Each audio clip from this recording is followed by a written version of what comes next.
Olá. Nós vamos conversar aqui um pouco sobre o padre Cícero Romão Batista, uma pessoa que viveu durante o período republicano, conhecido também por ser um grande coronel da época. E para falar sobre ele, eu me baseei nesse livro organizado pelo Boris Fausto, que pertence a uma coleção que conta a história do Brasil desde o período colonial até o republicano. Não vou me prender muito à cronologia, até porque nós não temos muito tempo. Padre Cícero nasceu em 1844, foi para o seminário e lá se formou, foi ordenado e depois foi para Juazeiro. Ele chega pela primeira vez em Juazeiro em 1872 e lá ele começa sua caminhada. Dentre muitas questões vinculadas ao espírito, ao espiritual mesmo, ele teve o milagre conhecido pelo milagre da hóstia que sangrou na boca da Beata Maria, que aconteceu pela primeira vez em 1889 e depois aconteceu mais algumas vezes. A igreja não gostou muito dessa história e acabou afastando ele de suas funções religiosas. Padre Cícero então entra para a função política, luta por Juazeiro, que era um lugarejo, e ele acaba levando para a emancipação e se torna o primeiro prefeito da cidade.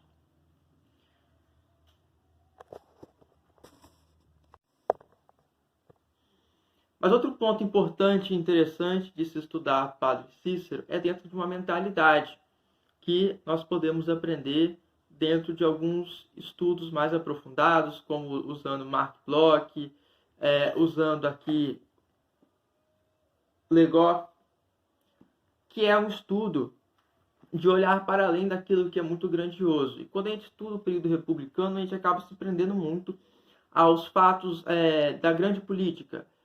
E por isso que não vou me prender muito isso aqui, porque no ensino médio fundamental, dentro de muitos canais do YouTube, a gente já encontra isso. É interessante quando a gente vai estudar isso com a criança, trabalhar a questão da mentalidade religiosa, até porque Padre Cícero não está sozinho, Canudos também está aí vivendo nesse período, e hoje também a gente está vivendo esse período onde a mentalidade religiosa está muito presente, onde a visão messiânica é muito ainda presente da política, e muitos enxergam isso como uma ignorância, né? Até mesmo o Padre Cícero, essa visão do Padre Cícero, né? Alhos e Bugalhos é uma obra de Gilberto Freire, onde ele trabalha a questão da mentalidade. Ele não trabalha muito sobre isso, mas ele tem aqui uma parte que trabalha a questão dessa mentalidade folclórica do brasileiro, que eu achei muito legal, que ele faz uma associação a Nossa Senhora, João Batista, como se fossem pessoas da família, uma comadre, alguém que o brasileiro leva para dentro de casa. O Padre Cícero é assim, ele é o padrinho do Padre Cícero, né, de muita gente, e apesar de não ser canonizado pela igreja, eu observo que a cada romaria que é feita para Juazeiro, é feita a canonização popular do Padre Cícero. Interessante a gente observar isso nos dias de hoje, porque religião é tido como ignorância por muitos, por pessoas que não estudam. E a história, ela é uma ciência humana. Sendo ciência humana, ela deve trabalhar aquilo que é do humano. E a religião, sendo parte da cultura, ela é do humano. E não é uma casca que a gente vai quebrar e implantar outra. Então, assim, é interessante levar para a criança, para o adolescente, quando a gente está em sala de aula, essa questão de como trabalhar e de como lidar com a religiosidade da pessoa, com a mentalidade cultural no dia a dia. E sempre tendo o cuidado de quebrar preconceitos assim existentes. Eu acho que, assim, observo, né? Existe muito preconceito com o nordestino, de achar que é muito supersticioso, muito místico, né? Principalmente essa questão da religiosidade, também por existirem no Nordeste outras manifestações religiosas muito ricas, muito interessantes de serem estudadas, inclusive. E assim, a sala de aula é um momento de quebrar isso.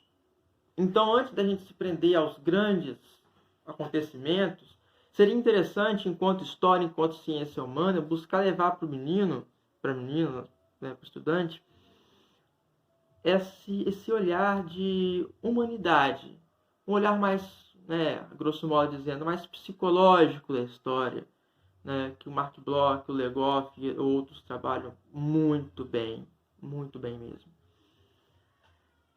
Olhar a história como uma ciência humana, vinda do humano, construída com o humano e para o humano.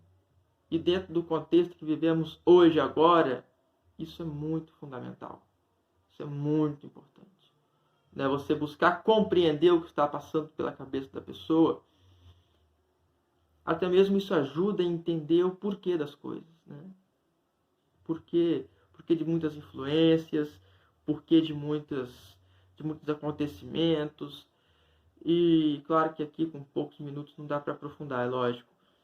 Por isso que fica aqui o convite de uma leitura mais aprofundada, o convite de uma